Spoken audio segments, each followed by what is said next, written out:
Assalamualaikum warahmatullahi wabarakatuh. Perkenalkan, nama saya Muhammad Hussein Al-Muafiq, NIM 16660121. Di sini saya akan mempresentasikan tentang proposal tugas akhir saya yang berjudul perancangan sentra pengolahan silau di Kabupaten Gresik dengan pendekatan arsitektur ekologi. Selanjutnya ialah latar belakang. Untuk latar belakang, yang pertama ialah pembuatan hasil laut yang kurang maksimal. Yang kedua ialah penerapan yang tidak menentu. Yang ketiga, RT RW Gresik menjadikan Kabupaten Gresik bagian utara sebagai industri metropolitan. Yang keempat ialah sumber daya laut di kabupaten yang cukup melimpah. Yang kelima ialah sebagai penunjang PPI Campurjo. Untuk pandangan Islam, saya mengambil dari surah An-Nahl ayat 14 tentang pemanfaatan sumber daya alam yang berasal dari laut.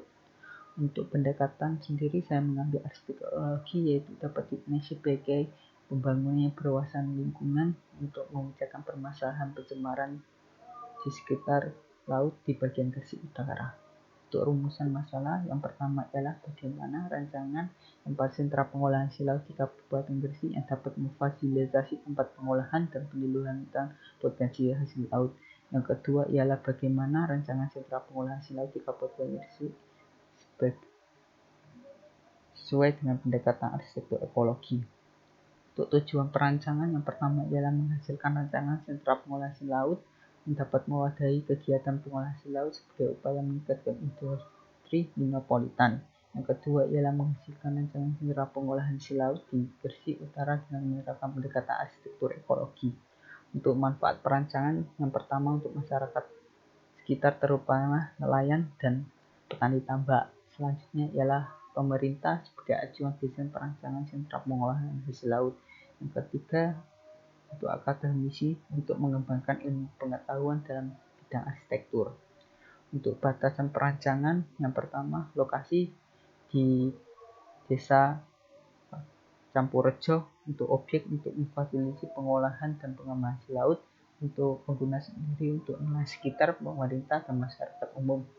Untuk pendekatan, menggunakan pendekatan arsitektur ekologi.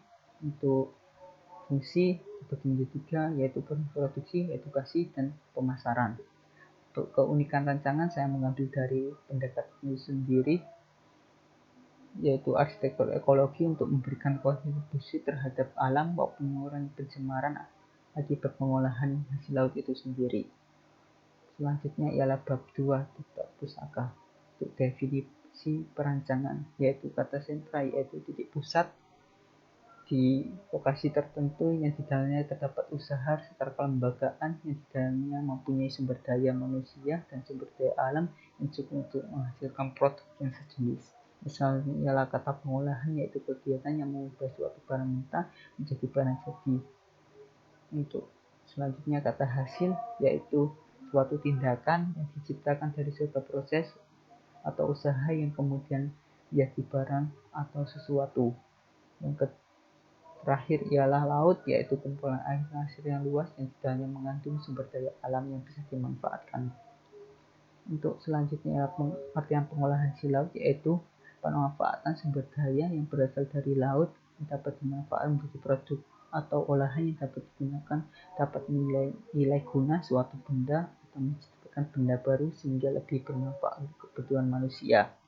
Untuk hasil tangkapan laut di Kabupaten Gresik bisa dilihat Kecamatan Pancing dan Ujung Bangka merupakan salah satu penghasil tangkapan laut terbesar di Kabupaten Gresik yang rencananya akan dibangun di Kecamatan Pancing, yaitu di Desa Campurjo. Untuk jenis olahan hasil laut berupa pengalengan, pembekuan, pengaringan, pemindangan, pengasapan, peragian, pereduksian, pelumatan daging, pengolahan produk ikan segar, dan yang lainnya.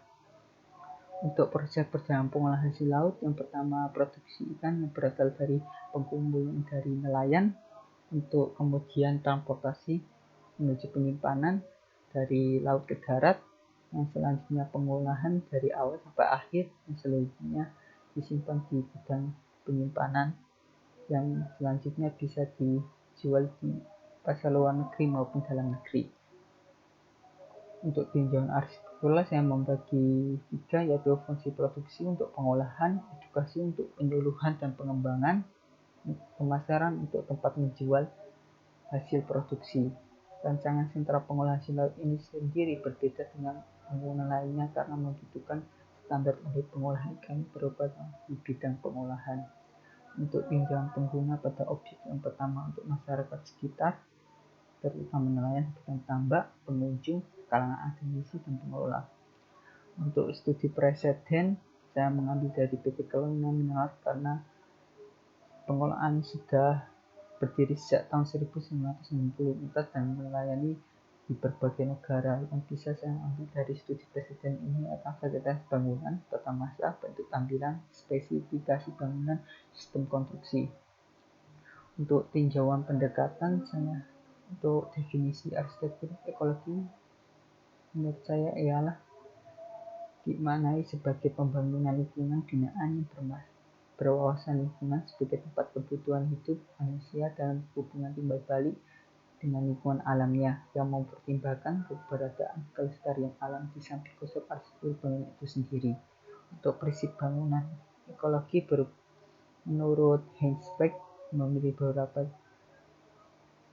prinsip, yaitu yang pertama penyusuan terhadap lingkungan setempat, penghinaan sumber daya alam, yang ketiga memelihara sumber daya lingkungan, yang keempat mengurangi ketergantungan pada energi, yang kelima memungkinkan penghuni menghasilkan sendiri kebutuhannya sehari-hari.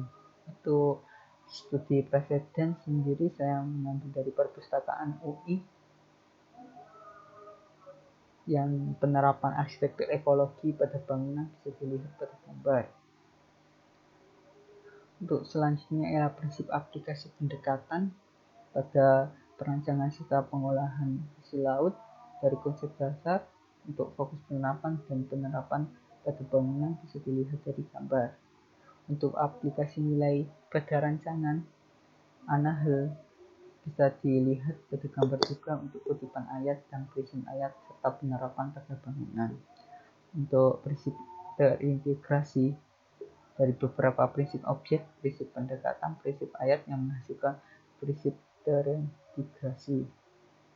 Selanjutnya adalah bab 3 metode perancangan. Untuk tahap programming, untuk metode yang saya gunakan pada perancangan ialah metode penelitian kualitatif. Untuk skematik desain bisa dilihat pada gambar. Untuk tahap prarancang, teknik pengumpulan dan pengolahan data berupa dari data primer dan data sekunder. Untuk teknik analisis perancangan berupa analisis fungsi, analisis ruang, analisis struktur, analisis pengguna, analisis utilitas, analisis bentuk, dan analisis tapak. Untuk teknik sintesis kemudian menghasilkan beberapa konsep, yaitu konsep makro, yaitu konsep dasar bagi perancangan, dan konsep mikro berupa konsep ruang, konsep tapak, konsep bentuk, konsep struktur, dan konsep utilitas. Untuk perumusan ide tagline, saya mengambil kata integration with nature karena bertujuan menjadikan kesatuan bangunan dengan alam sekitar yang menghasilkan bangunan yang berwawasan lingkungan. Untuk skematik desain sendiri bisa dilihat pada gambar dari objek perancangan sampai hasil perancangan akhir. Ya, terima kasih. Wassalamualaikum warahmatullahi wabarakatuh.